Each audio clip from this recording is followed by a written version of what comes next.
ശ്രീമന്നാരായണീയം ദശകം 23 ദക്ഷചരിതവും ചിത്രകേതു ഉപാഖ്യാനവും. ദക്ഷന്റെയും ചിത്രകേതുവിന്റെയും കഥയാണ് നമ്മൾ ഈ ഒരു ദശകത്തിലൂടെ പഠിക്കാൻ പോകുന്നത്. ആദ്യം ദക്ഷപ്രജാപതി. ദക്ഷപ്രജാപതിയെ കുറിച്ച് പറയുമ്പോൾ നമുക്കറിയാം, ബ്രഹ്മാവിന്റെ മാനസപുത്രനായിരുന്ന ഒരു ദക്ഷപ്രജാപതിയെ നമുക്കറിയാം. സതിയുടെ പിതാവായിട്ടുള്ള ദക്ഷപ്രജാപതിയെ നമുക്കറിയാം. ആ ദക്ഷപ്രജാപതി പിന്നീട് മഹാദേവനുമായിട്ടുള്ള വൈരത്താല് വധിക്കപ്പെടുകയും പിന്നീട് ആ യജ്ഞപൂർത്തീകരണത്തിനായിട്ട് ദേവന്മാരുടെ പ്രാർത്ഥന പ്രകാരം അദ്ദേഹത്തെ പുനർജീവിപ്പിക്കുകയും ഒരു ആടിന്റെ തല വെച്ചു കൊടുത്തിട്ടാണ് പുനർജീവിപ്പിച്ചത്. ആ യാഗം പൂർത്തിയാക്കിയ ശേഷം ബ്രഹ്മജ്ഞാനിയായിട്ട് മാറി പിന്നീട് സദ്ഗതി അടയുകയും ചെയ്തു.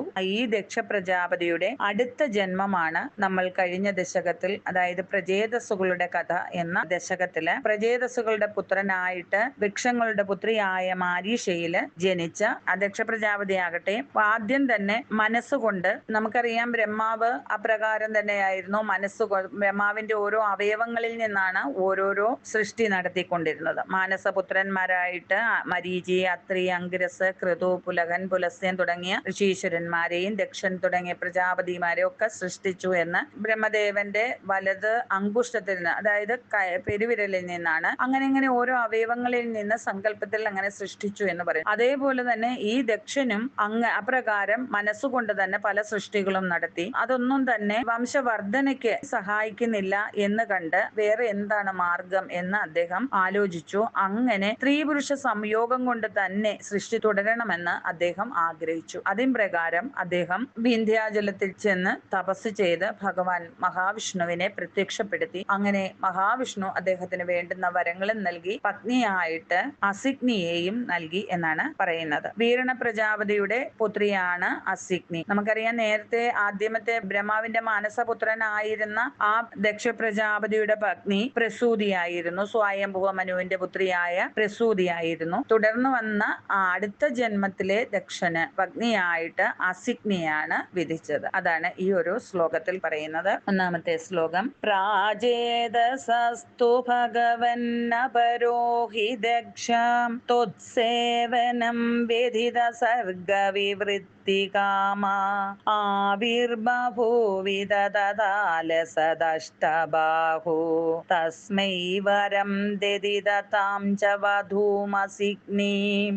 പ്രാചേതസഃ തു ഭഗവൻ അപരഃ ഹി ദക്ഷഃ ത്വത്സേവനം വ്യദിത സർഗ വിവൃത്തികാമഃ ആവിർബഭൂവിധ തദാ ലസദഷ്ടബാഹുഃ തസ്മൈ വരം ദദിത താം ച വധൂം അസിഗ്നീം. പ്രാചേതസഃ, പ്രാചേതസ്സുകളുടെ അപരഹ ഹീതു, അപരനായിട്ടുള്ള ബ്രഹ്മാവിന്റെ മാനസപുത്രനായിട്ടുള്ള ദക്ഷന്റെ പുനർജന്മമായിട്ടുള്ള ദക്ഷൻ, അതായത് പ്രചേതസ്സുകളുടെ പുത്രനായിട്ട് മാരീഷയിൽ ജനിച്ച ആ ദക്ഷൻ, അതാണ് അപരഹ ഹീതു. അപരനായിട്ട് ജനിച്ച ദക്ഷൻ സർഗവൃത്തികാമഹ, പ്രജാസൃഷ്ടി വർദ്ധിപ്പിക്കുവാനായിട്ട് ആഗ്രഹിച്ചുകൊണ്ട് ത്വത്സേവനം വ്യതിത, ഭഗവാന്റെ ആ ഒരു സേവനത്തിനായിട്ട് ആരാധിച്ചു. തഥാ, അപ്പോൾ ലസത് അഷ്ടബാഹു, ഭഗവാൻ അങ്ങനെ ആ ദർശനം കൊടുക്കുകയാണ്. അഷ്ടബാഹുക്കൾ, 8 കൈകളോടും കൂടി ആവിർബഹൂവിത, അങ്ങനെ അദ്ദേഹത്തിന്റെ മുമ്പിൽ പ്രത്യക്ഷപ്പെട്ടു. തസ്മൈ വരം, അതിനുശേഷം അദ്ദേഹത്തിന് വേണ്ടുന്ന വരങ്ങൾ നൽകി. മാത്രമല്ല താം അസിഗ്നീം, ആ അസിഗ്നിയെ പത്നിയായിട്ടും നൽകി എന്ന് പറയുകയാണ് ഈ ഒരു ശ്ലോകത്തിൽ. നമ്മളിപ്പോ ഇതിന്റെ കഥയാണ് മുന്നേ പറഞ്ഞത്. അങ്ങനെ പ്രചേതസ്സുകളുടെ പുത്രനായിട്ടുള്ള ദക്ഷ പ്രജാപതി ആദ്യം മനസ്സുകൊണ്ട് തന്നെ പല സൃഷ്ടികളും നടത്തി. അവയൊന്നും വംശവർദ്ധനയ്ക്ക് സഹായമാകുന്നില്ല എന്ന് കണ്ട അദ്ദേഹം സൃഷ്ടിയുടെ കാര്യത്തില് പുനരാലോചന നടത്തി. അങ്ങനെ അദ്ദേഹം സ്ത്രീ പുരുഷ യോഗം കൊണ്ട് തന്നെ സൃഷ്ടി തുടരണമെന്ന് ആഗ്രഹിച്ചു. അങ്ങനെ വിന്ധ്യാചല പർവ്വതത്തിൽ ചെന്ന് മഹാവിഷ്ണുവിനായി തപസ്സു ചെയ്തു. അപ്പോൾ ഭഗവാൻ ശോഭയേറിയ 8 കൈകളോടുകൂടി, സാധാരണയായി ചതുർഭുജ രൂപിയായിട്ടുള്ള ഭഗവാനെയാണ് നമ്മൾ എപ്പോഴും കാണാറ്. എന്നാൽ ചില അവസരങ്ങളിൽ, പ്രത്യേകമായിട്ടുള്ള സാഹചര്യങ്ങളിൽ 8 കൈകളോടുകൂടിയും നമ്മൾ കാണാറുണ്ട്. പാഞ്ചജന്യം എന്ന ശംഖ്, സുദർശന ചക്രം, കൗമോദകി എന്ന ഗദ, ശംഖം, ചക്രം, ഗദ, പത്മം, അതുപോലെ തന്നെ അമ്പ്, ശർഗായുധം എന്ന് പറയാറുണ്ടല്ലോ, അതാണ് വില്ല്, നന്തകം എന്ന വാള്, കേതുപാശം എന്ന കയറ്, ഇത്രയും ആയുധങ്ങളുമായിട്ട് 8 കൈകളോടും കൂടി ദക്ഷന്റെ മുമ്പിൽ പ്രത്യക്ഷപ്പെട്ടു. അദ്ദേഹത്തിന്റെ അഭിഷ്ടമറിഞ്ഞ് അഭിഷ്ടവരങ്ങളും നൽകി. മാത്രമല്ല വീരണ പ്രജാപതിയുടെ പുത്രിയായ അസിഗ്നിയെയും ഭാര്യയായി ഭാര്യയായി നൽകി. നമുക്കറിയാം പൂർവ്വജന്മത്തില് പ്രസൂതിയായിരുന്നു ഭാര്യ. അവരിൽ 16 പെൺകുട്ടികളാണ് ഉണ്ടായത്. 13 പുത്രിമാരെ ധർമ്മദേവനും സ്വാഹ സ്വധ എന്ന പുത്രിമാരെ അഗ്നിദേവനും പിതൃക്കൾക്കുമായിട്ടും പിന്നീട് സതിയെ മഹാദേവനായിട്ടും കൊടുത്തു എന്ന് നമ്മൾ പഠിച്ചിരുന്നു. ഈ ഒരു ജന്മത്തിലെ ദക്ഷ പ്രജാപതിയുടെ പത്നിയായിട്ട് അസിഗ്നിയാണ് എന്ന് പറയുകയാണ് ഈ ഒരു ശ്ലോകത്തിൽ. പ്രാചേതസസ്തു ഭഗവന്നപരോപി ദക്ഷ ത്വത്സേവനം വ്യതിത സർഗവിവൃത്തികാമാം ആവിർബഭൂവിദദാലസദഷ്ടബാഹോ തസ്മൈ വരം ദിദിദതാം ജവധൂമസിഗ്നീം. ശ്ലോകം 2. തസ്യാത്മജാസ്തു യുധമീശ പുനഃ സഹസ്രം ശ്രീനാരദസ്യ വചസാ തവ മാർഗമാപോ നൈകത്ര വാസമൃഷയേ സമുമോച ശാപം ഭക്തോത്തമസ്തു ഋഷിരനുഗ്രഹമേവ മേനെ. തസ്യ ആത്മജാഃ തു അയുധം ഈശ പുനഃ സഹസ്രം ശ്രീ നാരദസ്യ വചസാ തവ മാർഗം ആപുഃ ന ഏകത്ര വാസം ഋഷയേ സഹ മുമോച ശാപം ഭക്തോത്തമഃ തു ഋഷിഃ അനുഗ്രഹം ഏവ മേനെ. തസ്യ ആത്മജഃ തു. അങ്ങനെ ആ ദക്ഷന്റെ പുത്രന്മാരായിട്ട് ആദ്യം അയുധം സമാഹ, ആ അയുധം പുത്രന്മാരാണ്, അതായത് 10,000 പുത്രന്മാര് ജനിച്ചു. പുനഃ സഹസ്രം, പിന്നീട് 1000 പുത്രന്മാരും ജനിച്ചു എന്ന് പറയാൻ കാരണം ദക്ഷപ്രജാപതിക്കും അസിഗ്നിക്കുമായിട്ട് ആദ്യം 10,000 പുത്രന്മാർ ജനിച്ചു. അവരാണ് ഹരീശ്വന്മാർ എന്ന് അറിയപ്പെടുന്നത്. അവർ പിതാവിന്റെ ആജ്ഞപ്രകാരം പ്രജാസൃഷ്ടിക്ക് വേണ്ടി അനുഗ്രഹം ലഭിക്കുവാനായിട്ട് ഇങ്ങനെ ഭഗവാനെ തപസ് ചെയ്തുകൊണ്ടിരിക്കുന്ന അവസരത്തിൽ ശ്രീ നാരദ മഹർഷി അവിടെ എത്തപ്പെടുകയാണ്. അദ്ദേഹം അവർക്കിനിയും ഭഗവാനിലേക്ക് ലയിക്കുവാനുള്ള ആ ഒരു സമയമായി. അതുകൊണ്ട് തന്നെ ആ സമയത്ത് നാരദ മഹർഷി അവിടെ എത്തിച്ചേർന്ന് അവർക്ക് മുക്തിമാർഗ തത്വോപദേശം നൽകി. അങ്ങനെ അവര് ബ്രഹ്മജ്ഞാനികളായിട്ട് മാറി ഭഗവാന്റെ ആ പദം പോകുകയാണ് ചെയ്തത്. അതാണ് ഇവിടെ പറയുന്നത്. ശ്രീ നാരദസ്യ വചസ, ശ്രീ നാരദ മഹർഷിയുടെ ഉപദേശപ്രകാരം തവ മാർഗമാപുഹു, അവരെല്ലാം തന്നെ ഭഗവാന്റെ ആ പദം പോയി. സഹ, അപ്പോൾ ആ ദക്ഷനാകട്ടെ ഋഷയെ, നാരദ മഹർഷിയെ ന ഏകത്രവാസം, ഒരിടത്തും സ്ഥിരമായിട്ട് വസിക്കുവാനുള്ള ഇടയുണ്ടാകാതിരിക്കട്ടെ എന്ന് ഇതി ശാപം മുമോച എന്ന് ശപിക്കുകയാണ് ചെയ്തത്. നാരദ മഹർഷിയെ പ്രകാരം ശപിച്ചു, ഒരിടത്തും സ്ഥിരമായിട്ട് വസിക്കുവാൻ ഇടയുണ്ടാകാതിരിക്കട്ടെ. അതുകൊണ്ടല്ലേ ഇപ്രകാരം തന്റെ പുത്രന്മാർ, താൻ എന്തുദ്ദേശിച്ചിട്ടാണോ പുത്രന്മാർക്ക് ജന്മം കൊടുത്തത്, അവര് സൃഷ്ടി പരിപാലനത്തിന് വേണ്ടിയിട്ടാണ്. അത് സാധ്യമാകാതെ ഭഗവാന്റെ പദം, അവർക്ക് ജ്ഞാനോപദേശം നൽകി അവരെ നേരത്തെ തന്നെ പറഞ്ഞയച്ചു. അതുകൊണ്ട് തന്നെയാണ് പറഞ്ഞത്, നിന്റെ ജോലി ഇത് തന്നെയാണ്, അതുകൊണ്ട് നീ ഇനി ഒരിടത്തും അങ്ങനെ അധികം താമസിക്കണ്ട എന്നുള്ള ഉദ്ദേശത്തോടു കൂടി തന്നെ ശാപിക്കുകയാണ് ചെയ്തത്. ഒരിടത്തും സ്ഥിരമായിട്ട് വസിക്കുവാൻ ഇടയാകരുത് എന്ന് ശപിച്ചു. എന്നാൽ നാരദ മഹർഷിയോ ഭക്തോത്തമ ഋഷിഹീതു, അദ്ദേഹമാകട്ടെ ഭക്തോത്തമനായിട്ടുള്ള ഋഷിയായിരുന്നു. ഭഗവാന്റെ ഭക്തന്മാരിൽ ഉത്തമ ഭക്തനായിട്ടുള്ള ആ ഋഷി ശ്രേഷ്ഠനായതുകൊണ്ട് തന്നെ അദ്ദേഹം അതിനെ, ആ ശാപത്തിനെയും തനിക്ക് അനുകൂലമായിട്ടാണ് ചിന്തിച്ചെടുത്തത്. ഭക്തോത്തമനായിട്ടുള്ള ആ നാരദ മഹർഷിയാകട്ടെ അനുഗ്രഹമേവമേനെ, അതിനെ ഒരു അനുഗ്രഹമായിട്ട് കണ്ടു. അങ്ങനെ ദക്ഷന്റെ പുത്രന്മാരായിട്ട് ആദ്യം 10,000 പുത്രന്മാരാണ് ഉണ്ടായത്. അവരാണ് ഹരിയശ്വന്മാർ എന്ന പേരിൽ അറിയപ്പെട്ടത്. പിന്നീട് വീണ്ടും 1000 പുത്രന്മാർക്ക് ജന്മം നൽകി, ശബളാശ്വന്മാര്. അപ്പൊ ഈ പുത്രന്മാരെല്ലാം പിതാവിന്റെ ആജ്ഞപ്രകാരം പ്രജാസൃഷ്ടിക്ക് വേണ്ടിയിട്ട് അതിന് മുന്നോടിയായിട്ട് ഭഗവാന്റെ അനുഗ്രഹം നേടുവാനായിട്ട് തപസ്സനുഷ്ഠിക്കാൻ പോയി. ആ അവസരത്തിൽ നാരദ മഹർഷി അവിടെ എത്തി അവർക്ക് ബ്രഹ്മജ്ഞാനോപദേശം, മുക്തിമാർഗം ഉപദേശിച്ചു കൊടുത്തു. അങ്ങനെ അവര് ബ്രഹ്മജ്ഞാനികളായി തീർന്ന് ഭഗവാന്റെ ആ പദം പോകുകയും ചെയ്തു. അതിൽ കോപിഷ്ഠനായിട്ടുള്ള ദക്ഷ പ്രജാപതിയാകട്ടെ നാരദ മഹർഷിയെ ശപിക്കുകയാണ് ചെയ്തത്. നിനക്ക് ഒരിക്കലും ഒരിടത്തും അധിക സമയം സ്ഥിരമായിട്ട് വസിക്കുവാൻ ഇടയുണ്ടാകാതിരിക്കട്ടെ എന്ന് ശപിച്ചു. എന്നാൽ ഭക്തോത്തമനായിട്ടുള്ള നാരദ മഹർഷി അതിനെ തന്റെ അനുഗ്രഹമായിട്ട് കണ്ടു എന്നാണ് പറയുന്നത് ഈ ഒരു ശ്ലോകത്തിൽ. തസ്യാത്മജാസ്തു യുതമീശ പുനഃസഹസ്രം ശ്രീനാരദസ്യ വചസാ തവ മാർഗമാവോ നൈകത്ര വാസമൃഷയേ സമുമോച ശാപം ഭക്തോത്തമസ്തു ഋഷിരനുഗ്രഹമേവ മേനേ. ശ്ലോകം 3. ഷഷ്ട്യാ തതോ ദുഹൃദിഭിസൃജത കുലൗഘാൻ ദൗഹിത്രസൂനുരഥ തസ്യ സ വിശ്വരൂപാ തോസ്തോത്രവർമിതമജാപയമിന്ദ്രമാജൗ ദേവാ തുദീയമഹിമാ ഖലു സർവജൈത്രാ. ഷഷ്ട്യാ തതഃ ദുഹൃദിഭിഃ സൃജതഃ കുലൗഘാൻ ദൗഹിത്രസൂനുഃ അഥ തസ്യ സഹ വിശ്വരൂപഃ ത്വസ്തോത്രവർമിതം അജാപയത് ഇന്ദ്രമാജൗ ദേവാ ത്വദീയമഹിമ ഖലു സർവജൈത്രഃ. തതഃ അനന്തരം ആദ്യം 10,000 പുത്രന്മാരുണ്ടായി, അവരും പോയി. പിന്നീട് 1000 പുത്രന്മാരുണ്ടായി, ഇവരും പോയി. അതിനുശേഷം ദക്ഷ പ്രജാപതി ഷഷ്ടിയ 60 ദുഹൃദിഭിഹി 60 പുത്രിമാരുണ്ടായി. ആദ്യമേ 10,000 പുത്രന്മാരുണ്ടായി, പിന്നീട് 1000 പുത്രന്മാരുണ്ടായി. ഇവരെല്ലാരും ഇവർക്ക് ആ മോക്ഷം പ്രാപ്തമാകുവാനുള്ള സമയമായിരുന്നു. അതുകൊണ്ട് തന്നെ അവർക്ക് നാരദ മഹർഷി വന്ന് ജ്ഞാനോപദേശം കൊടുത്തു. അവര് മോക്ഷപ്രാപ്തിയിലേക്ക് പോവുകയും ചെയ്തു. പിന്നീടുണ്ടായത് പുത്രിമാരാണ്. 60 പുത്രിമാരാണ് ദക്ഷ പ്രജാപതിക്ക് പിന്നീട് ഉണ്ടായത്.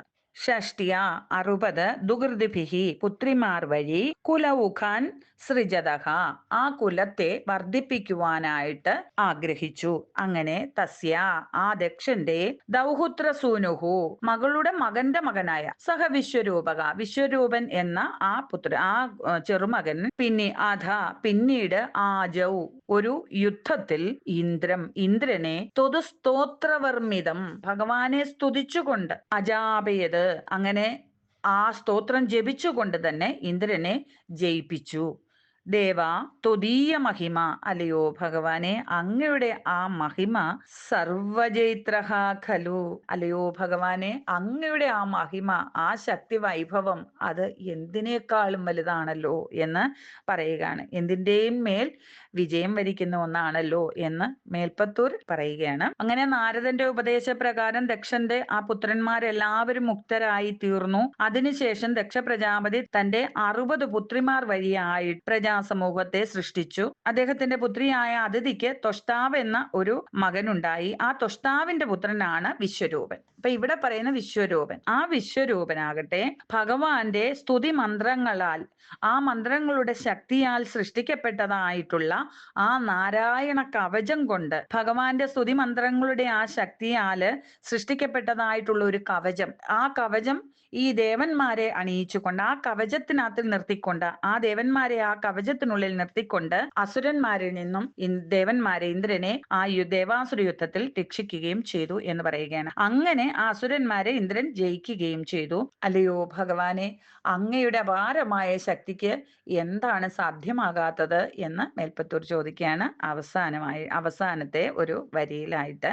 ഷഷ്ട്യാ തതോ ദുഹൃദിഭിസൃജതഃഖുലൗഘാൻ ദൗഹിത്രസൂനുരദതസ്യ സ വിശ്വരൂപാം സ്തോത്രവർമിതമജാപയമിന്ദ്രമാജൗ ദേവാ ത്വദീയമഹിമാ ഖലു സർവജൈത്ര.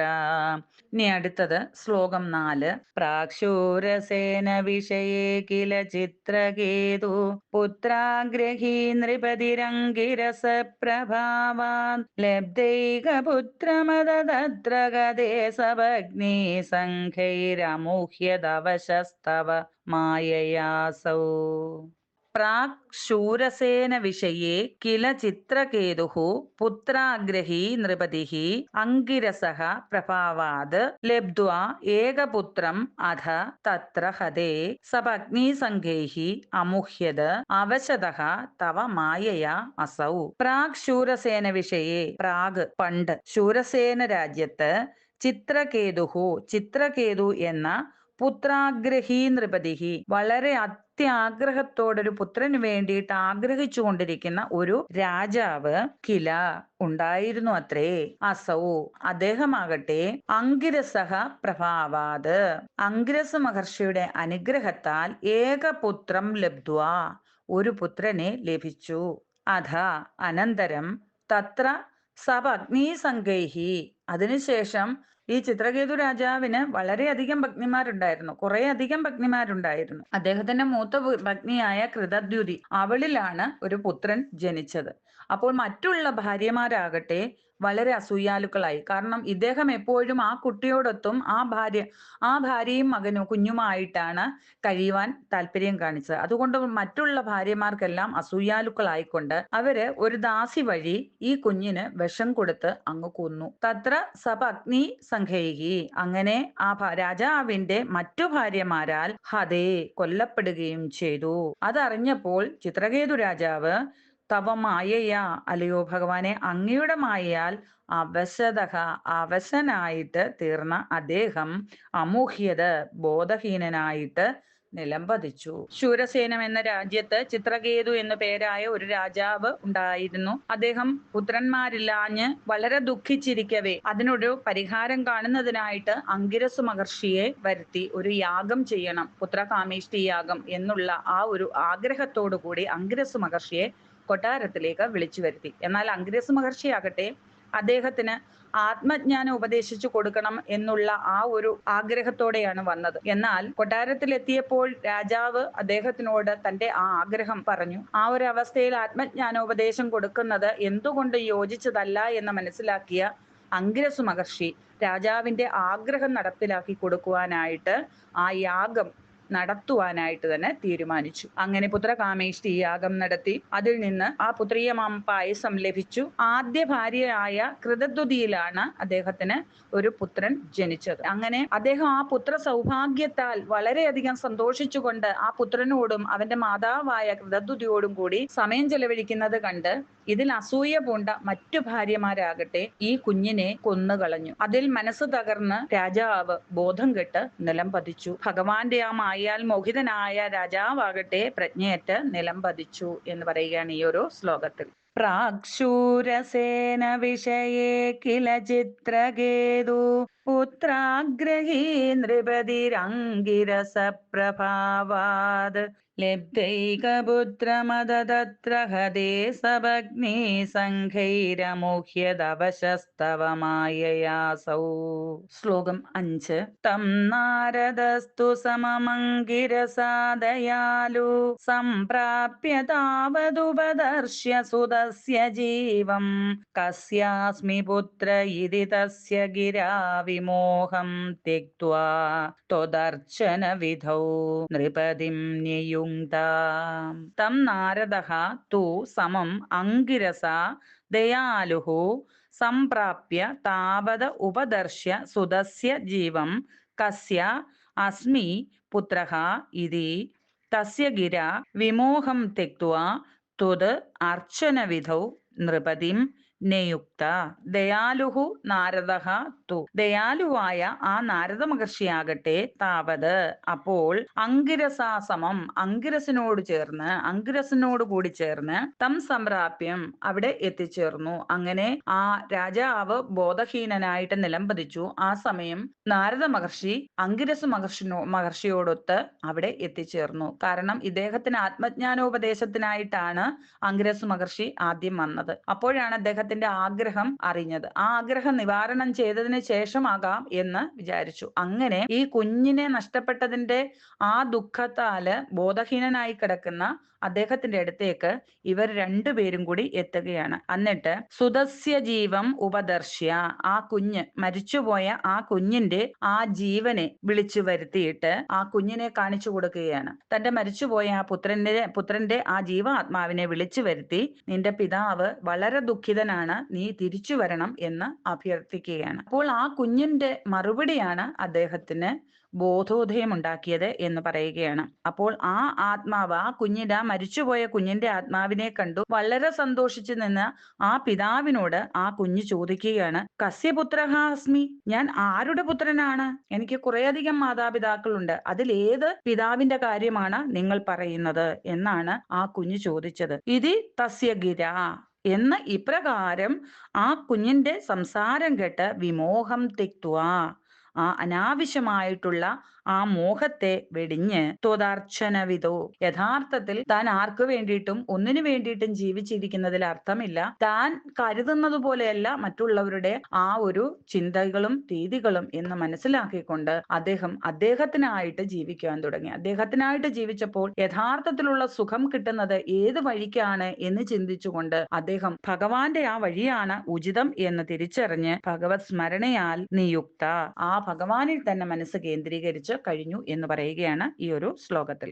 അങ്ങനെ ദയാശീലനായ നാരദ മഹർഷിയും അംഗിരസ് മഹർഷിയും കൂടി ദുഃഖിതനായി ബോധം നശിച്ച് കിടക്കുന്ന ചിത്രകേതുവിനെ കണ്ട് ആശ്വസിപ്പിക്കുകയാണ്. ആ കുട്ടിയുടെ ജീവനെ വിളിച്ചു വരുത്തി ആ കുഞ്ഞുമായിട്ട് സംസാരിക്കാനുള്ള ആ ഒരു അവസരം ഉണ്ടാക്കി കൊടുക്കുകയാണ്. അതിൽ നിന്ന് അതിന്റെ ആ യാഥാർത്ഥ്യത്തെ സ്വയം ബോധ്യമാകട്ടെ എന്നുള്ള ആ ഒരു ഉദ്ദേശത്തോടെ സ്വന്തം മാതാപിതാക്കളോടൊത്ത് കഴിഞ്ഞുകൂടുവാനായിട്ട് അംഗിരസ് മഹർഷി ജീവനോട് പറഞ്ഞു. ആ കുഞ്ഞിന്റെ ചോദ്യം കേട്ട് ആ ക്ഷണം ബോധോദയം ഉണ്ടായി എന്നാണ് പറയുന്നത്. ആ കുഞ്ഞ് അപ്പോൾ ചോദിച്ചു, തനിക്ക് പല മാതാപിതാക്കളുണ്ട്, ഓരോ പ്രാവശ്യവും ജനിക്കുകയും മരിക്കുകയും ചെയ്തിട്ടുണ്ട്, ആ ജനിച്ചപ്പോഴെല്ലാം എനിക്ക് ഓരോരോ മാതാപിതാക്കളായിരുന്നു, ഞാൻ ഏത് മാതാവിന്റെയും പിതാവിന്റെയും കൂടെയാണ് പോകേണ്ടത് എന്നും ആ ആത്മാവ് ചോദിച്ചു. അത് കേട്ട് ആ മായാമോഹം ഉപേക്ഷിച്ച് ആ ദമ്പതികൾക്ക്, ആ രാജദമ്പതികൾക്ക് മഹർഷിമാർ പിന്നീട് ആത്മജ്ഞാനം ഉപദേശിച്ചു കൊടുത്തു. അതാണ് പറയുന്നത്, ഉചിതമായ സന്ദർഭത്തിൽ ചെയ്യേണ്ടതുപോലെ ചെയ്തെങ്കിൽ മാത്രമേ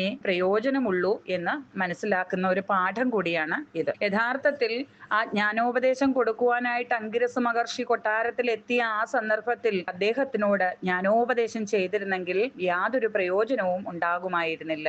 എന്നാൽ അദ്ദേഹത്തിന്റെ ആ ആഗ്രഹം സാധിച്ചു കിട്ടിയതിനു ശേഷം പിന്നീടുണ്ടായ അവസ്ഥാന്തരത്തിൽ സ്വയം അദ്ദേഹത്തിന് ബോധ്യം വന്നു എന്താണ് ഇവിടെ സംഭവിച്ചു കൊണ്ടിരിക്കുന്നത് എന്ന്. ആ തിരിച്ചറിവുണ്ടായ അവസരത്തിൽ സ്വയം ചോദിച്ചു അങ്ങോട്ട്, എനിക്ക് ആത്മജ്ഞാനം നൽകിയാലും എന്ന്. അങ്ങനെ നിൽക്കുന്ന ആ അവസരത്തിലാണ് ആത്മജ്ഞാനോപദേശം കൊടുക്കുന്നത്. തം നാരദസ്തു സമമംഗിരസാദയാലു സംപ്രാപ്യ താവതുപദർശ്യ സുതസ്യ ജീവം കസ്യാസ്മി പുത്ര ഇതി തസ്യ ഗിരാ വിമോഹം ത്യക്ത്വാ ത്വദർച്ചന വിധൗ നൃപതിം നിയുക്ത. ശ്ലോകം 6. സ്തോത്രം ച മന്ത്രമപി നാരദദോധലബ്ധ്വാ തോഷായ ശേഷവപുഷോ നനു തേ തപസ്യൻ വിദ്യാധിരാധിപതിതാം സഹി സപ്തരാത്രേ ലബ്ധ്വാപ്യകുണ്ഡമതിരന്വഭജദ്ഭവന്തം. സ്തോത്രം ച മന്ത്രം അപി നാരദഃ അഥ ലബ്ധ്വാ തോഷായ ശേഷവപുഷഃ നനു തേ തപസ്യൻ വിദ്യാധിരാധിപതിതാം സഹ ഹി സപ്തരാത്രേ ലബ്ധ്വാ അപി അകുണ്ഡമതിഃ അന്വഭജത് ഭവന്തം. അതഃ അനന്തരം സഹ ഹി ആ ചിത്രകേതു ആകട്ടെ നാരദഃ ആ നാരദ മഹർഷിയിൽ നിന്ന് തന്നെ സ്തോത്രം ച മന്ത്രം അപി ലബ്ധ്വാ സ്തോത്രങ്ങളും മന്ത്രങ്ങളും ഭഗവാനെ ഉപാസിക്കുന്ന ആ ക്രമങ്ങൾ മനസ്സിലാക്കിയിട്ട് ആ സ്തോത്രങ്ങളാലും മന്ത്രങ്ങളാലും പ്രകാരമാണ് ഭഗവാന്റെ ആ ഒരു ഉപാസനാക്രമം എന്നുള്ളത് നാരദ മഹർഷിയിൽ നിന്ന് തന്നെ മനസ്സിലാക്കിയിട്ട് ആ സ്തോത്രങ്ങളാലും മന്ത്രങ്ങളാലും ശേഷവപുഷഃ ആദിശേഷ രൂപത്തിലുള്ള തേ അല്ലയോ ഭഗവാനെ അവിടുത്തെ അവിടുത്തെ തോഷായ തന്റെ ഒരു സന്തോഷത്തിന് വേണ്ടി മാത്രമായിട്ട്, തന്റെ മനസ്വസ്ഥതയ്ക്ക് വേണ്ടി മാത്രമായിട്ട്, അതായത് തന്റെ സ്വസ്ഥതയാണ് ഒക്കെയ്ക്കും മുഖ്യമായിട്ടുള്ളത്. ആർക്കു വേണ്ടിയാണോ എന്തിനു വേണ്ടിയാണോ തന്റെ ആ മനസ്സിനെ പീഡിപ്പിക്കുന്നത് അത് വെറുതെ ആണ് എന്നുള്ള ആ ഒരു ബോധം അദ്ദേഹത്തിന് ഉണ്ടായി കഴിഞ്ഞു. അതിനുശേഷം അദ്ദേഹം തന്റെ ആ ഒരു സന്തോഷത്തിന് വേണ്ടിയിട്ട് മാത്രമാണ്, തന്റെ തുഷ്ടിക്ക് വേണ്ടിയിട്ട് മാത്രമായിട്ട് നനു തപസ്യൻ ശേഷനാഗ രൂപത്തിലുള്ള ഭഗവാനെ അതികഠിനമായി തന്നെ തപസ് അനുഷ്ഠിച്ചുകൊണ്ട് 7 ദിവസം സപ്തരാത്രേ ആ 7 ദിവസം കൊണ്ട് വിദ്യാധിരാധിപതി വിദ്യാധര ചക്രവർത്തി എന്ന സ്ഥാനം അദ്ദേഹത്തിന് ലഭിക്കുകയും ചെയ്തു. കാരണം ദിവ്യമായിട്ടുള്ള ഒരു ജ്ഞാനവും ശക്തിയും അദ്ദേഹത്തിന് പ്രാപ്തമായി. അങ്ങനെ വിദ്യാധരാധിപതി താൻ വിദ്യാധര ചക്രവർത്തി എന്ന ആ സ്ഥാനം ലബ്ധ്വാ അഭി ലഭിക്കുകയും ചെയ്തു. എങ്കിലും അകുണ്ഠമതിഹി അതിലൊട്ടും താല്പര്യമില്ലാതെ, ഈ പദവിയും കാര്യങ്ങളും ഒന്നും കൊണ്ട് ഒരു കാര്യവും ഇല്ല എന്ന് മനസ്സിലാക്കിയ അദ്ദേഹം അതിനകത്തിൽ ഒട്ടും താല്പര്യം കാണിക്കാതെ തന്നെ ഭഗവാന്റെ ആ ഒരു ഭക്തിയിൽ തന്നെ രമിച്ച് ഭവന്തം അനുഭജത് ഭഗവാനെ തന്നെ അങ്ങനെ അനുസ്മരിച്ചുകൊണ്ട് ഇരുന്നു എന്ന് പറയുകയാണ്. അങ്ങനെ നാരദ മഹർഷിയിൽ നിന്നും ഭഗവത് ഉപാസനാക്രമങ്ങൾ ഗ്രഹിച്ച ചിത്രകേതു മഹാരാജാവ് സ്തോത്രമന്ത്രങ്ങളാൽ ആദിശേഷമൂർത്തിയായിരിക്കുന്ന ഭഗവാനെ അതികഠിനമായിട്ട് തപസ് ചെയ്തു. ഭഗവാന്റെ അനുഗ്രഹത്താൽ 7 ദിവസം കൊണ്ട് ഒരു ഗന്ധർവനായിട്ട് മാറുകയും ചെയ്തു. എന്നിരുന്നാലും തുടർന്നും അദ്ദേഹം അങ്ങനെ തന്നെ ഭഗവാനെ ഭജിച്ചുകൊണ്ടേയിരുന്നു എന്ന് പറയുകയാണ് ഈ ഒരു ശ്ലോകത്തിൽ. സ്തോത്രം ച മന്ത്രമപി നാരദോധലബ്ധ്വാം തോഷായ ശേഷവപുഷോ നനു തേ തപസ്യൻ വിദ്യാധരാധിപതിതാം സഹി സപ്തരാത്രേ ലബ്ധ്വാപ്യകുണ്ഡമതിരന്വഭജദ്ഭവന്തം. ശ്ലോകം 7. തസ്മൈ മൃണാളധവളേന സഹസ്രശീർഷ്ണോ രൂപേണ ബന്ധനുതി സിദ്ധഗണാവൃതേന പ്രാദുർഭവന്നജിരതോനുദുഭിപ്രസന്നോ ദത്വാത്മതത്വമനുഗ്രഹ്യ തിരോദദാഥ. തസ്മൈ മൃണാളധവളേന സഹസ്രശീർഷ്ണ രൂപേണ ബന്ധനുതി സിദ്ധഗണ ആവൃതേന പ്രാദുഃ ഭവൻ അജിരതഃ നുദുഭിഃ പ്രസന്നഃ ദത്വാ ആത്മതത്വം അനുഗ്രഹ്യ തിരോദദാഥ. മൃണാളധവളേന താമരപ്പൂവിന്റെ കിഴങ്ങു പോലെയുള്ള നല്ല വെളുത്ത നിറത്തോടും ചിത്രകേതു മഹാരാജാവ് ഭഗവാന്റെ ഭജനം ചെയ്തുകൊണ്ട് തന്റെ ആ മനസ്സംതൃപ്തിക്ക് ഉതകം തക്കവണ്ണം ആ നാരദ മഹർഷിയിൽ നിന്നും ഗ്രഹിച്ചതായിട്ടുള്ള ആ മന്ത്രങ്ങളും സ്തോത്രങ്ങളും കൊണ്ട് അദ്ദേഹം ഒരു പ്രത്യേക രീതിയിൽ ഭഗവാനെ അങ്ങനെ സ്തുതിച്ചുകൊണ്ട് ഇരുന്നു.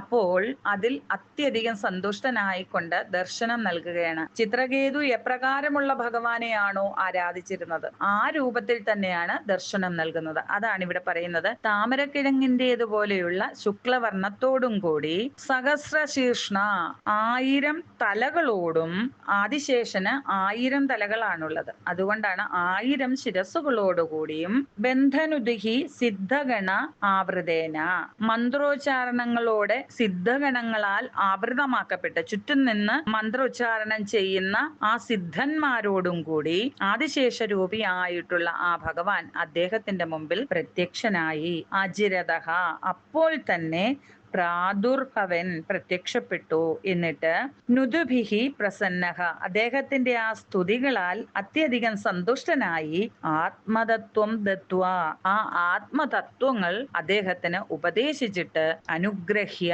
അനുഗ്രഹങ്ങൾ നൽകി തിരോധദാഥ അവിടെ നിന്നും അന്തർദാനം ചെയ്തു എന്ന് പറയുകയാണ്. അങ്ങനെ ചിത്രകേതു മഹാരാജാവ് തന്റെ മനസ്സിന് സംതൃപ്തി തരുന്ന രീതിയിൽ ആണ് ആ മന്ത്രങ്ങളെ കൊണ്ടും സ്തുതികളെ കൊണ്ടും ഭഗവാനെ സ്തുതിച്ചുകൊണ്ടിരുന്നത്. ആ ഒരു സ്തുതിയുടെ പ്രത്യേകതയാൽ ഭഗവാൻ അപ്പോൾ തന്നെ അദ്ദേഹത്തിന് ദർശനം നൽകി ആത്മതത്വ ഉപദേശം കൊടുത്ത് അനുഗ്രഹിച്ചിട്ട് തിരോധാനം ചെയ്തു എന്ന് പറയുകയാണ് ഈ ഒരു ശ്ലോകത്തിൽ. തസ്മൈ മൃണാളധവളേന സഹസ്രശീർഷ്ണോ രൂപേണ ബന്ധനുതി സിദ്ധഗണാവൃതേന പ്രാദുർഭവന്നചിരതോനുദുഭി പ്രസന്നോ ദത്വാത്മതത്വമനുഗ്രഹ്യ ത്വമനുഗ്രഹ്യ തിരോധദാഥ.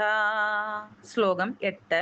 തോദ്ഭക്തമൗലിരഥസോപി ജലക്ഷലക്ഷം വർഷാണി ഹർഷുലമനാ ഭുവനേഷു കാമം സംഗാപയൻ ഗുണഗണം തവ സുന്ദരീഭി സംഗാതിരേകരഹിതോ ലളിതം ചചാര. ത്വദ്ഭക്തമൗലിഃ അഥ സഹ അപി ച ലക്ഷലക്ഷം വർഷാണി ഹർഷുലമനാ ഭുവനേഷു കാമം സംഗാപയൻ ഗുണഗണം തവ സുന്ദരീഭിഃ സംഗാതിരേകരഹിതഃ ലളിതം ചചാര. അഥ അനന്തരം ത്വദ്ഭക്തമൗലിഃ, അല്ലയോ ഭഗവാനെ, അങ്ങയുടെ ഭക്തന്മാരിൽ പ്രധാനിയായിരിക്കുന്ന, ഭക്തന്മാരുടെ ശിരോ അലങ്കാരമായിരിക്കുന്ന ആ വിദ്യാധര ചക്രവർത്തി ആയ സഹ അപി, ആ ചിത്രകേതു മഹാരാജാവ്, ലക്ഷലക്ഷം വർഷാണി, അനേക ലക്ഷം സംവത്സരം, ഹർഷുലമനാഹ, വളരെ സന്തോഷത്തോടുകൂടി, മനസ്സിന്റെ ആ ഒരു ഹർഷ അതിരേകത്താൽ മനസമാധാനത്തോടുകൂടി, ഭുവനേഷു, ലോകത്തെല്ലായിടത്തും, തവ ഗുണഗണം, അങ്ങയുടെ ഭക്തവാത്സല്യാദി ഗുണങ്ങളെക്കുറിച്ച്, സുന്ദരീഭിഃ കാമം, സുന്ദരികളായിട്ടുള്ള ആ വിദ്യാധര സ്ത്രീകളുമായിട്ട്, ആ ദേവഗായികമാരായിട്ടുള്ള സുന്ദരികളുമായിട്ട്, സംഗാപയൻ, അങ്ങനെ ഭഗവാന്റെ ഭക്തവാത്സല്യാദി ഗുണങ്ങളെക്കുറിച്ച് ആലപിച്ചുകൊണ്ട്, സംഗാതിരേകരഹിത, സംഘങ്ങളിൽ ഒന്നും, അതായത് ആ വിഷയങ്ങളിൽ ഒന്നും തന്നെ യാതൊരു ആസക്തിയുമില്ലാത്തവനായിട്ട്, ലളിതം ചചാര, ലളിതമായിട്ട് അങ്ങനെ സഞ്ചരിച്ചു. ഭക്തന്മാരുടെ ശിരോ അലങ്കാരമായിരിക്കുന്ന വിദ്യാധര ചക്രവർത്തി സന്തുഷ്ടചിത്തനായിട്ട്, വിഷയാദികളിൽ ആസക്തി ഇല്ലാത്തവനായിട്ട്, സുന്ദരികളായിട്ടുള്ള ദേവഗായികമാരുമായി ഭഗവാന്റെ ഭക്തവാത്സല്യാദി ഗുണങ്ങളെക്കുറിച്ച് അങ്ങനെ ആലപിച്ചുകൊണ്ട് അനേക ലക്ഷം സംവത്സരം ഓരോരോ ലോകങ്ങളിൽ അങ്ങനെ സഞ്ചരിച്ചു എന്ന് പറയുകയാണ് ഈ ഒരു ശ്ലോകത്തിൽ. ത്വദ്ഭക്തമൗലിരഥസോപി ചലക്ഷലക്ഷം വർഷാണി ഹർഷുലമനാ ഭുവനേഷു കാമം സംഗാപയൻ ഗുണഗണം തവ സുന്ദരീഭി സംഗാതിരേകരഹിതോ ലളിതം ചചാര. ശ്ലോകം 9. അത്യന്തസംഗവിലയായ ഭവത്പ്രണുന്നോ നൂനം സരൂപ്യ ഗിരിമാപ്യ മഹത്സമാജേ നിശങ്കമംഗകൃതവല്ലഭമംഗജാരിം തം ശങ്കരം പരിഹസന്നുമയാഭിഷേപേ. അത്യന്തസംഗവിലയായ ഭവത്പ്രണുന്നഃ നൂനം സഹ രൂപ്യഗിരിം ആപ്യ മഹത്സമാജേ നിശങ്കം അംഗകൃത വല്ലഭം അംഗജ അരിം തം ശങ്കരൻ പരിഹസൻ ഉമയാ അഭിഷേപേ. അത്യന്ത സംഘവിലയായ, അത്യന്തം സംഘനിവർത്തിക്ക് വേണ്ടിയിട്ട് അത്യന്തമായി, അതായത് ഏതെങ്കിലും തരത്തിലുള്ള അഹങ്കാരം, ആസക്തികൾ, എന്തിനോടെങ്കിലുമുള്ള ആസക്തികൾ അത് മനസ്സിലുണ്ടെങ്കിൽ അതുകൂടി പോകട്ടെ, നിവൃത്തി വരട്ടെ, അതിന്റെ നിവൃത്തിക്കായിട്ട് എന്ന പോലെ ഭവത് പ്രണുന്നക, ഭഗവാന്റെ ആ പ്രേരണ തന്നെയാകണം. അതാണ് പറയുന്നത് നൂനം, തീർച്ചയായിട്ടും ഭഗവാൻ അതിനായിട്ട് വേണ്ടി മാത്രമാണ്. അല്ലെങ്കിൽ ഇത്രയും ഭക്തനായ ആ ചിത്രകേതുവിന് ഇങ്ങനെ ഒരു ശാപം ലഭിക്കില്ലല്ലോ. അപ്പൊ ഇവിടെ ഒരു ശാപം ലഭിക്കുകയാണ്. അതാണ് പറയുന്നത്, അത് തീർച്ചയായിട്ടും ഭഗവാന്റെ ആ ഒരു പ്രേരണയാൽ തന്നെയാണ് ചിത്രകേതു അപ്രകാരം അവിടെ പ്രവർത്തിക്കുവാൻ കാരണമായത്. നൂനം, തീർച്ച, സഹ, അദ്ദേഹത്തിന് രൂപ്യഗിരിം ആപ്യ, ആ കൈലാസ പർവ്വതത്തിന്റെ അടുത്തെത്തി. അപ്പോൾ മഹത് സമാജേ, അവിടെ ഒരു മഹത് സമാജം കണ്ടു. ഭഗവാൻ മഹേശ്വരനും പാർവതിയും മറ്റ് ഋഷിവൃന്ദങ്ങളുമായിട്ട് കൂടിയിരുന്ന് ചർച്ച ചെയ്യുന്നതായി കാണുവാൻ ഇടയായി. അപ്പോൾ മധ്യേ, സനകാദി മഹർഷിമാരുടെ മധ്യത്തിലായിട്ട്, നിശങ്കം, യാതൊരു ശങ്കയും കൂടാതെ, അംഗകൃതവല്ലഭം, തന്റെ പത്നിയായിട്ടുള്ള ആ പാർവതീദേവിയെ മടിയിൽ ധരിച്ചിരിക്കുന്നു. അങ്ങനെ മടിയിൽ ഇരുത്തിക്കൊണ്ട് അങ്കജ അരിം, അങ്കജന്റെ ശത്രുവായിട്ടുള്ള, അങ്കജൻ കാമദേവന്റെ ശത്രുവായിട്ടുള്ള തം ശങ്കരം, ആ ശങ്കരൻ, ആ മഹാദേവനെ പരിഹസിച്ചു. വിദ്യാധര സുന്ദരികളോടൊത്ത് വിമാനത്തിൽ കയറി അങ്ങനെ ഓരോരോ ലോകങ്ങളിലും സഞ്ചരിച്ചു കൊണ്ടിരിക്കെ ആ കൈലാസ പർവ്വതത്തിൽ പ്രവേശിച്ചു. അപ്പോൾ സനകാദി മുനിമാരുടെ നടുവിൽ സൃഷ്ടിച്ച് സംഹാരമൂർത്തിയായിട്ടുള്ള ആ സാക്ഷാൽ മഹാമായയാകുന്ന ഉമാദേവിയെ മടിയിലിരുത്തിക്കൊണ്ട് പ്രാകൃതന്മാർ പോലും ചെയ്യാത്ത ഈ പ്രവൃത്തി ഇത്രയും ജ്ഞാനികളായിട്ടുള്ള മുനിമാരുടെ മധ്യത്തിൽ ഇരുന്നു കൊണ്ട് ചെയ്യുന്നത് മഹാകഷ്ടം തന്നെ എന്ന് അഹങ്കാരം കൊണ്ട് ആ പരമാർത്ഥ ജ്ഞാനമില്ലാത്ത ചിത്രകേതു അപ്പോൾ ഭഗവാനെ പരിഹസിച്ചു. ഉമയാ, ആ ഉമാദേവിയുടെ അഭിഷേവേ ശാപത്തിന് പാത്രമായി തീരുകയും ചെയ്തു. അങ്ങനെ വിദ്യാധര ചക്രവർത്തിയായ ചിത്രകേതു മഹാരാജാവ് വിദ്യാധര ചക്രവർത്തിയായിരിക്കുന്ന ചിത്രകേതു മഹാരാജാവ് തന്റെ മനസ്സിന് ഉണ്ടായ പരിവർത്തനത്താൽ ഭഗവാനിലേക്ക് തിരിഞ്ഞുകൊണ്ട് ഭഗവാന്റെ ആ കീർത്തനങ്ങളും ഭഗവാന്റെ ഗുണഗണങ്ങളും ആലപിച്ചുകൊണ്ട് വിദ്യാധര സ്ത്രീകളായിട്ടുള്ള ഗായിക വൃന്ദത്തോടൊപ്പം അങ്ങനെ ലോകമായ ലോകം മറ്റും ചുറ്റി സഞ്ചരിച്ചു വിമാനത്തിൽ. അങ്ങനെ പോയിക്കൊണ്ടിരിക്കുന്ന അവസരത്തിലാണ് കൈലാസ പർവ്വതത്തില് എത്തിച്ചേരുന്നത്. അവിടെ എത്തിയപ്പോൾ ശ്രീ മഹാദേവനാവട്ടെ പാർവതീ ദേവിയെ തന്റെ മടിയിലിരുത്തിക്കൊണ്ട് ചുറ്റും കൂടിയിരിക്കുന്ന സനകാദി മഹർഷിമാരുടെ നടുവിലായിട്ട് അങ്ങനെ സ്ഥിതി ചെയ്യുന്നത് കണ്ട് അദ്ദേഹത്തിന് അപ്പോൾ ഉണ്ടായ അവശേഷിച്ചിരിക്കുന്ന ആ രാഗദ്വേഷ ഭാവം പുറത്തു വന്നു എന്ന് പറയുകയാണ്. അതാണ് മുന്നേ പറഞ്ഞത്, ഭഗവാന്റെ പ്രേരണയാൽ തന്നെയാണ് തീർച്ച ഇപ്രകാരം ഒരു സന്ദർഭം ഉണ്ടായത്. കാരണം ചിത്രകേതു ഇപ്പോഴാണ് ആ ഭഗവാന്റെ പദത്തിലേക്ക് വന്നത്. അതിനു മുമ്പ് വരെ സാധാരണ മനുഷ്യരെ പോലെ ഭൗതികമായിട്ടുള്ള ഇഷ്ടാനിഷ്ടങ്ങളെയും വിഷയാദികളിലുള്ള ആസക്തിയുമായി കഴിഞ്ഞു പോന്നിരുന്ന അദ്ദേഹത്തിന് തന്റെ പുത്രന്റെ ആ മരണത്തോടെ നാരദ മഹർഷിയാൽ വിളിച്ചു വരുത്തപ്പെട്ട ആ കുഞ്ഞിന്റെ ആത്മാവിന്റെ ജൽപ്പനമാണ് ഈ പരിവർത്തനത്തിന് കാരണമായത്. അതാണ് നമ്മൾ കഴിഞ്ഞ ദശകത്തിൽ പഠിച്ചത്. പ്രായശ്ചിത്തത്തിലൂടെ ചെയ്തു പോയ പാപത്തിന് മുക്തി ഉണ്ടാവാം, എന്നാൽ ആ പാപവാസനയെ മറികടക്കുന്നതിന് സാധ്യമാകില്ല എന്ന് പറഞ്ഞു. ആ ഒരു പാപവാസന, വിഷയാദി വാസന ഉള്ളിൽ ഉള്ളതുകൊണ്ടാകാം ഇപ്രകാരം ചിത്രകേതുവിന്റെ നാക്കിൽ നിന്നും അങ്ങനെ പുറപ്പെട്ടത്. കാരണം പൂർണ്ണയോഗ്യനായിട്ടില്ല എന്നുള്ളത് ഭഗവാനെ കുറിച്ച് അറിഞ്ഞത് നാരദ മഹർഷിയിൽ നിന്നും ഗ്രഹിച്ച ആ കാര്യങ്ങൾ കൊണ്ടാണ്. തന്റെ സന്തോഷത്തിനായിട്ടാണ് ജീവിതം നയിച്ചത്. പൂർണ്ണമായും ഭഗവാനിൽ എത്തുവാൻ യോഗ്യനായിട്ടില്ല. ഭഗവാനെ അധിക്ഷേപിച്ചു. അതിൽ കോപിഷ്ഠയായ ശ്രീ പാർവതീ ദേവി ഇദ്ദേഹത്തിന് ശാപം കൊടുക്കുകയാണ്. നീ അഹങ്കാരിയായ ഒരു അസുരനായി ഭവിക്കട്ടെ എന്ന് ശാപവും കൊടുത്തു എന്ന് പറയുകയാണ് ഈ ഒരു ശ്ലോകത്തിൽ. അത്യന്ത സംഗവിലയായ ഭവത് പ്രണുന്നോ നോനം സരൂപ്യ ഗിരിമാപ്യ മഹത് സമാജേ നിശങ്കമംഗകൃതമല്ലഭമംഗജാരിം തം ശങ്കരം പരിഹസന്നുമയാഭിഷേപേ. 10ാമത്തെ ശ്ലോകം. നിസ്സംഭ്രമസ്ത്വയമയാചിതശാപമോക്ഷോ വിത്രാസുരത്വമുപഗമ്യ സുരേന്ദ്രയോധി ഭക്ത്യാത്മതത്വകഥനൈ സമരേ വിചിത്രം ശത്രോരപി ഭ്രമമപാസ്യ ഗതപദം തേ. നിസംഭ്രമഃ തു അയം അയാചിത ശാപമോക്ഷഃ വിത്രാസുരത്വം ഉപഗമ്യ സുരേന്ദ്രയോധിഃ ഭക്ത്യാ ആത്മതത്വകഥനൈഃ സമരേ വിചിത്രം ശത്രോഃ അപി ഭ്രമം അപാസ്യ ഗതഃ പദം തേ. അയം തു നിസംഭ്രമഃ. ആ ചിത്രകേതു ആകട്ടെ യാതൊരു സംഭ്രമവുമില്ലാതെ, അതായത് ശ്രീ പാർവതീ ദേവിയിൽ നിന്ന് ഇപ്രകാരം ഒരു ശാപം ലഭിച്ചിട്ടും യാതൊരു സംഭ്രമവുമില്ലാതെ, അതാണ് ഭഗവാന്റെ നിയോഗമെങ്കിൽ അപ്രകാരം തന്നെ ആകട്ടെ എന്നുള്ള ആ മനോഭാവത്തോടെ അയാചിത ശാപമോക്ഷഃ, ആ ശാപമോക്ഷം പോലും ആരായാതെ വിത്രാസുരത്വം ഉപഗമ്യ, ആ വിത്രാസുരത്വം സ്വീകരിച്ചു. അങ്ങനെ അവിടെ നിന്നും പോയി പിന്നെ വിത്രാസുരനായിട്ട് ജനിച്ചു. സുരേന്ദ്രയോധിഹി, അങ്ങനെ ദേവന്മാരോട് ശത്രുത കാട്ടി അവരോട് യുദ്ധം ചെയ്തു. ആ യുദ്ധത്തിൽ ഭക്തിയാ, ഭക്തിപൂർവം, അതാണ് ഹരിഭക്തിയുടെ ഒരു പ്രത്യേകത. ഒരിക്കൽ ഭക്തി തോന്നിക്കഴിഞ്ഞു കഴിഞ്ഞാൽ അത് ഏത് ജന്മം എടുത്തു കഴിഞ്ഞാലും അതിന്റെ തുടർച്ച എന്ന പോലെ ആ ഭക്തി വർദ്ധിച്ചു വർദ്ധിച്ച് വരികയേ ഉള്ളൂ. അതാണ് പറഞ്ഞത്, ആ ഒരു അവസ്ഥയിലും ഭക്തിപൂർവം ആത്മതത്വകഥനേഹി യുദ്ധം ചെയ്യുകയാണ്. യുദ്ധം ചെയ്യുക ചെയ്യുന്ന അവസരത്തിലും ആത്മതത്വമാണ് ഉപദേശിച്ചുകൊണ്ട് പറഞ്ഞുകൊണ്ടിരുന്നത്. ഞാൻ ഇത്രയും വലിയൊരു ഭക്തനായിട്ട് പോലും എനിക്ക് ഇപ്രകാരമാണ് ഉണ്ടായത്, നിനക്കും അങ്ങനെ തന്നെയാണ്. നീ ഇപ്പോൾ രാജാവായിരിക്കുന്നു, നാളെ മറ്റൊരാള് രാജാവായിരിക്കും. അതിനകത്തിലെങ്ങും ഭ്രമിച്ചിട്ട് യാതൊരു കാര്യവുമില്ല. ഇപ്രകാരമൊക്കെയുള്ള ആത്മതത്വ ഉപദേശം ചെയ്തുകൊണ്ട് തന്നെ ആ ഇന്ദ്രനെ കൂടി ആശയക്കുഴപ്പത്തിലാക്കി എന്നാണ് പറയുന്നത്. ആ ഇന്ദ്രന്റെ മനസ്സിനെ കൂടി ശുദ്ധീകരിക്കപ്പെട്ടു എന്നാണ് പറയുന്നത്. ഇന്ദ്രൻ പോലും ചിന്തിക്കുവാൻ തുടങ്ങി, ശരിയാണല്ലോ എന്ന്.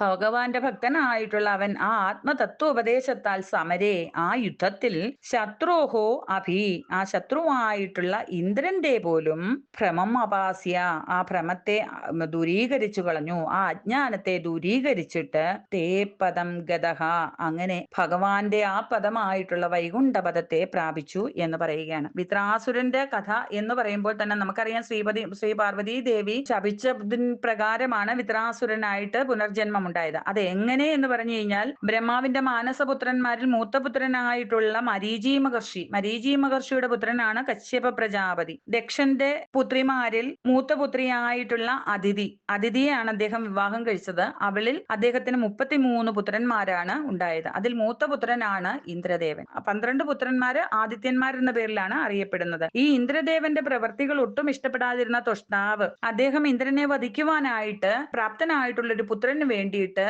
ഇദ്ദേഹം, കാരണം ആസുരിക പ്രവൃത്തി കൂടി ഉണ്ടെങ്കിൽ മാത്രമേ, അസുരന്മാർക്ക് മാത്രമേ ദേവന്മാരോട് അത്ര വൈര്യം ഉണ്ടാവുകയുള്ളൂ. അതുകൊണ്ട് ഒരു അസുര സ്ത്രീയെയാണ് വിവാഹം കഴിച്ചത്. രോചന എന്ന അസുര സ്ത്രീയെ വിവാഹം കഴിച്ചു. അങ്ങനെ അവളിൽ ഉണ്ടായ പുത്രനാണ് വിശ്വരൂപൻ. എന്നാൽ വിശ്വരൂപനാവട്ടെ വളരെ ധർമ്മിഷ്ഠനായിട്ടുള്ള പുത്രനായിരുന്നു. മാത്രമല്ല അദ്ദേഹത്തിന് 3 ശിരസ്സായിരുന്നു ഉണ്ടായിരുന്നത്. അദ്ദേഹത്തിന് ത്രിശിരസ് എന്നും വിളിക്കപ്പെട്ടു. ഈ വിശ്വരൂപൻ ബ്രാഹ്മണനായിരുന്നു, എങ്കിലും അമ്മ അസുര സ്ത്രീ ആയിരുന്നല്ലോ. അങ്ങനെ അസുരന്മാരോട് ഒരു കൂറ് വെച്ചു പുലർത്തിയിരുന്നു. ഇത് ഒരവസരത്തിൽ ഇന്ദ്രന് മനസ്സിലാകുവാനിടയായി.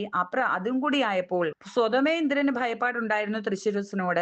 ഇതും കൂടി ആയി കഴിഞ്ഞപ്പോൾ ഇന്ദ്രദേവൻ, ത്രിശിരസ് വളരെ വലിയൊരു തപസ് അനുഷ്ഠിച്ചുകൊണ്ടിരിക്കുന്ന അവസരത്തിലാണ് അദ്ദേഹത്തിന്റെ പുറകിൽ കൂടെ ചെന്ന് അദ്ദേഹത്തിന്റെ 3 തലകളും അറുത്ത് കളയുകയാണ് ചെയ്തത്. അങ്ങനെ അദ്ദേഹത്തെ വധിച്ചു കളഞ്ഞു. തന്റെ ധർമ്മിഷ്ഠനായിട്ടുള്ള പുത്രനെ ദേവേന്ദ്രന് യാതൊരു കാരണവും കൂടാതെ വധിച്ചു കളഞ്ഞു എന്നതിൽ കോപിഷ്ഠനായിട്ടുള്ള തുഷ്ടാവ് അഥർവണ മന്ത്രം കൊണ്ട് ഒരു ഹോമം നടത്തി. ആ ഹോമം 8 ദിവസം നീണ്ടു നിൽക്കുന്ന ഒരു ഹോമമായിരുന്നു. 8ാമത്തെ ദിവസം ആ ഹോമകുണ്ടത്തിൽ നിന്ന് ദിവ്യനായിട്ടുള്ള ഒരു പുരുഷൻ പ്രത്യക്ഷപ്പെട്ടു. ആ പുത്രനാണ് ചിത്രകേതു എന്ന വിദ്യാധര ചക്രവർത്തിയുടെ പുനർജന്മമായിട്ടുള്ള ആ വിത്രാസുരൻ. ഇന്ദ്രനെ വധിക്കുന്നതിനായിട്ട് നിയോഗിക്കുകയാണ് ചെയ്തത്. അങ്ങനെയാണ് ആ യുദ്ധം നടക്കുന്നത്. ആ യുദ്ധ സമയത്താണ് ഇദ്ദേഹം ധർമ്മമാർഗത്തെക്കുറിച്ചും അധർമ്മമാർഗത്തെക്കുറിച്ചും എല്ലാമുള്ള ആ തത്വബോധത്തെ പറഞ്ഞുകൊണ്ടാണ്, അങ്ങനെ ഇന്ദ്രൻ കൂടി ആശയക്കുഴപ്പത്തിലായി. അങ്ങനെ ദേവന്മാര് എല്ലാവരുമായിട്ട് കൂടിയാലോചിച്ചു. സാധാരണ ആയുധങ്ങൾ കൊണ്ടൊന്നും വിത്രാസുരനെ കൊല്ലുവാന് സാധിക്കില്ല. കാരണം അത്രയും ഭക്തനായിട്ടുള്ള അദ്ദേഹത്തിനെ വധിക്കുവാൻ സാധാരണ ആയുധത്തിനൊന്നും സാധ്യമാകുമായിരുന്നില്ല. എന്നാൽ ഇവൻ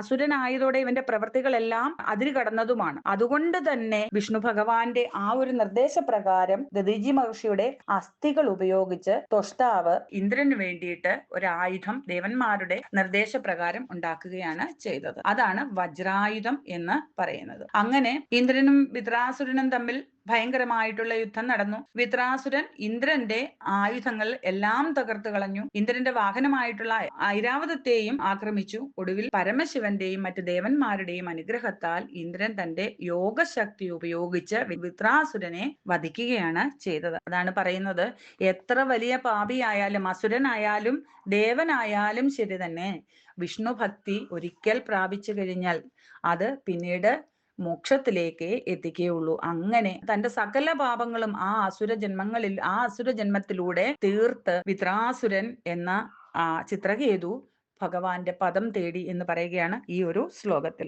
നിസ്സംഭ്രമസ്ത്വയമയാചിതശാപമോക്ഷോ വിത്രാസുരത്വമുപഗമ്യ സുരേന്ദ്രയോധി ഭക്ത്യാത്മതത്വകഥനൈ സമരേ വിചിത്രം ശത്രോരപി ഭ്രമമപാസ്യ ഗതപദം തേ. ശ്ലോകം 11. ത്വത്സേവനേന ദിതിരിന്ദ്രപദോദ്യതാപി താൻ മൃത്യുദേന്ദ്ര സുഹൃദോ മരുദോഭിലേഭേ ദുഷ്ടാശയേഭി ശുഭദൈവ ഭവന്നിഷേവാം തത്താദൃശസ്തമവമാം പവനാലയേശ. ത്വത്സേവനേന ദിതിഹി ഇന്ദ്രവധ ഉദ്യത അപി താൻ പ്രത്യുത ഇന്ദ്രസുഹൃദഃ മരുതഃ അഭിലേഭേ ദുഷ്ടാശയേ അപി ശുഭദാ ഏവ ഭവന്നിഷേവ തഥാദൃശഃ ത്വം അവ മാം പവനാലയേശ. ദിതിഹി, അസുരന്മാരുടെ മാതാവായിട്ടുള്ള ദിതീദേവി ത്വത്സേവനേന, ഭഗവാനെ സേവിച്ചുകൊണ്ട് ഇന്ദ്രവധ ഉദ്യത അപി, ഇന്ദ്രവധത്തിന് ഉദ്യമം ചെയ്തു എങ്കിലും, അതായത് ഇവിടെ മരുത്തുക്കളുടെ ഉത്പത്തിയെ കുറിച്ചാണ് പറയുന്നത്. ദിതീദേവി, അസുരന്മാരുടെ മാതാവായിട്ടുള്ള ദിതീദേവി, അവരുടെ പുത്രന്മാരാണ് ഹിരണ്യാക്ഷനും ഹിരണ്യകശിപുവും. ഇന്ദ്രന്റെ പ്രേരണയാലാണ് ഇവരെ ഭഗവാൻ നാരായണൻ വധിച്ചു കളഞ്ഞത് എന്നുള്ള ആ ഒരു ചിന്തയാൽ ഇന്ദ്രനെ വധിക്കുവാനായിട്ട് തന്റെ ഭർത്താവായിട്ടുള്ള കശ്യപ പ്രജാപതിയോട് ഉപായം ആരായുകയാണ്. അപ്പോൾ അദ്ദേഹത്തിന്റെ ഉപദേശപ്രകാരം കഠിനമായിട്ടുള്ള ഒരു വ്രതത്തെ അനുഷ്ഠിക്കുകയാണ്. പുംസവനം എന്ന വ്രതത്തെ, പുംസവന വ്രതത്തെയാണ് അവർ അനുഷ്ഠിക്കുന്നത്. ഇന്ദ്രനെ വധിക്കുവാൻ പ്രാപ്തനായിട്ടുള്ള ഒരു പുത്രന് വേണ്ടിയിട്ടാണ് ഈ വ്രതം അനുഷ്ഠിക്കുന്നത്. അതിന് വിപരീതമായിട്ട് ഇന്ദ്രസുഹൃദ, ഇന്ദ്രന്റെ സുഹൃത്തുക്കളായിട്ടാണ് അവർ മാറിയത്. കാരണം ഒരേ ഗർഭപാത്രത്തിൽ നിന്ന് പുറത്തു വന്ന അവർ സഹോദരന്മാരായിട്ട് മാറി. അതുകൊണ്ടാണ് പറയുന്നത് താൻ മരുതഹ, ആ മരുത്തുക്കളായിട്ടുള്ള ആ പുത്രന്മാരെയാണ് അഭിലേഭേ, പുത്രന്മാരായിട്ട് ലഭിച്ചത്. ദുഷ്ടാശയെ അഭി, ദുഷ്ടമായിട്ടുള്ള മനസ്സോടുകൂടി, ദുഷ്ടമായിട്ടുള്ള ആഗ്രഹം മനസ്സിൽ വെച്ചുകൊണ്ട് പോലും ഭവന്നിഷേവ, അങ്ങയെ അങ്ങനെ ആരാധിച്ചാലും ശുഭദായേവ, ഫലം ശുഭമാണല്ലോ. ഹേ പവനാലയേശ, അലയോ ഗുരുവായൂരപ്പ, തത്താദൃശഃ ത്വം, ഇപ്രകാരമൊക്കെയുള്ള മഹാത്മ്യത്തോടെയുള്ള അങ്ങ് മാം ആപ, എന്നെയും കാത്തു രക്ഷിക്കണമേ. മരുത്തുക്കളുടെ ഉത്പത്തിയെ കുറിച്ചാണ് ഈ ഒരു ഒറ്റ ശ്ലോകത്തിലായിട്ട് നമുക്ക് മേൽപ്പത്തൂർ പറഞ്ഞു തന്നിരിക്കുന്നത്. നമുക്കറിയാം, അസുരന്മാരുടെ മാതാവായ ദിതിദേവി, ദിതിദേവിയുടെ മക്കളാണ് ഹിരണ്യാക്ഷനും ഹിരണ്യകശിപുവും. വരാഹ അവതാരത്തിലൂടെ ആ ഹിരണ്യാക്ഷനെ വധിച്ച കഥ നമ്മൾ പഠിച്ചതാണ്. ഇനിയും തുടർന്ന് ഹിരണ്യകശിപുവിന്റെ കഥയാണ്, പ്രഹ്ലാദ ചരിതവും ഒക്കെ ഉൾപ്പെടുന്ന ആ ഹിരണ്യകശിപുവിന്റെ കഥ ഇനിയും തുടർന്ന് വരുന്ന അധ്യായങ്ങളിലാണ് നമുക്ക് പഠിക്കാനുള്ളത്. അങ്ങനെ ഇന്ദ്രന്റെ പ്രേരണയാലാണ് ഭഗവാന്റെ കയ്യാൽ ഇവർ മരണപ്പെട്ടത് എന്നുള്ള ആ ഒരു ചിന്തയാൽ ദിതിദേവി ഇന്ദ്രനെ കൊല്ലുവാൻ ശക്തിയുള്ള ഒരു മകനെ വേണമെന്ന ആഗ്രഹത്തോടെ സ്വന്തം ഭർത്താവായ കശ്യപ പ്രജാപതിയെ പ്രസാദിപ്പിച്ചിട്ട് ഇന്ദ്രനെ വധിക്കുവാൻ സമർത്ഥനായിട്ടുള്ള ഒരു പുത്രന് വേണ്ടി കശ്യപ പ്രജാപതിയുടെ ഉപദേശത്താലാണ് പുംസവനം എന്ന ആ വ്രതത്തെ അനുഷ്ഠിക്കുന്നത്. അങ്ങനെ ആ വ്രതത്തെ കുറിച്ച് മനസ്സിലാക്കിയ ഇന്ദ്രദേവൻ ദിതിയെ ശുശ്രൂഷിക്കുന്ന വ്യാജേന ആശ്രമത്തിൽ കടന്നുകൂടി. അങ്ങനെ ഒരു ദിവസം ദിതിദേവിയുടെ ആ ഉപാസനയ്ക്ക് ഭംഗം വരുമാറ് പകൽ സമയത്ത് കിടന്ന് ഉറങ്ങിപ്പോയി. ആ സമയം നോക്കി ദിതിദേവിയുടെ നാസാരന്ധ്രത്തിലൂടെ ഉള്ളിൽ പ്രവേശിച്ച് ഗർഭപാത്രത്തിൽ ഉണ്ടായിരുന്ന ആ കുഞ്ഞിനെ തന്റെ വജ്രായുധം ഉപയോഗിച്ച് 7 കഷ്ണങ്ങളാക്കി വെട്ടി. ഈ കഷ്ണങ്ങൾ ഉറക്ക കരയാൻ തുടങ്ങിയപ്പോൾ കരയരുത് എന്ന് പറയുകയാണ്, മാരുത എന്ന് പറഞ്ഞു. തുടർന്ന് വീണ്ടും കരഞ്ഞുകൊണ്ടേയിരുന്നു. അപ്പോൾ ആ കഷ്ണങ്ങളെ വീണ്ടും 7 വിഭജിച്ചു. അങ്ങനെ ആകെ 49 കഷ്ണങ്ങളാക്കി എന്നാണ് പറയുന്നത്. അവരാണ് മാരുത, മരുത്തുക്കളായിട്ട് മാറിയത്. മാരുത, കരയരുത് എന്ന് ഇന്ദ്രൻ പറഞ്ഞതിൽ നിന്നാണ് ഈ മരുത്തുക്കൾ എന്ന പേര് ഇവർക്ക് ലഭിച്ചത്. ദിതിയുടെ ഉദരത്തിൽ നിന്ന് പുറത്തിറങ്ങിയ ഇന്ദ്രൻ ദേവിയോട് ക്ഷമാപണം നടത്തി. തനിക്കതിൽ പാപമില്ല, എന്ത് ശത്രുവായി കണ്ടാണ് ഞാൻ അത് അങ്ങനെ ചെയ്തത്. ഇപ്പോൾ അത് അങ്ങനെയല്ല, കാരണം ഒരേ ഉദരത്തിൽ നിന്ന് പുറത്തു വന്നപ്പോൾ അവർ സഹോദരന്മാരായി മാറി. അതിൽ മനസ്സലിഞ്ഞ ദിതിദേവി ഇന്ദ്രനോടൊപ്പം ഈ മരുത്തുക്കളെയും പറഞ്ഞയച്ചു. അതാണ് ഇവിടെ ആ ഇന്ദ്ര സുഹൃത്തുക്കളായ മരുത്തുക്കൾ എന്ന് പറഞ്ഞത്. ഇപ്രകാരമുള്ള മഹാത്മ്യത്തോടു കൂടിയിരിക്കുന്ന അലയോ ഗുരുവായൂരപ്പ, അങ്ങ് എന്നെ കാത്തു രക്ഷിക്കണമേ എന്ന് പറഞ്ഞുകൊണ്ട് ഈ ഒരു ദശകം മേൽപ്പത്തൂർ ഇവിടെ അവസാനിപ്പിക്കുകയാണ്. ത്വത്സേവനേന ദിതിരിന്ദ്രവദോദ്യതാപി താൻ പ്രത്യുതേന്ദ്ര സുഹൃദോ മരുദോഭിലേഭേ ദുഷ്ടാശയേപി ശുഭദൈവ ഭവന്നിഷേവ തത്താദൃശസ്തമവ മാം പവനാലയേശ. സർവത്ര ഗോവിന്ദനാമ സങ്കീർത്തനം, ഗോവിന്ദ ഗോവിന്ദ.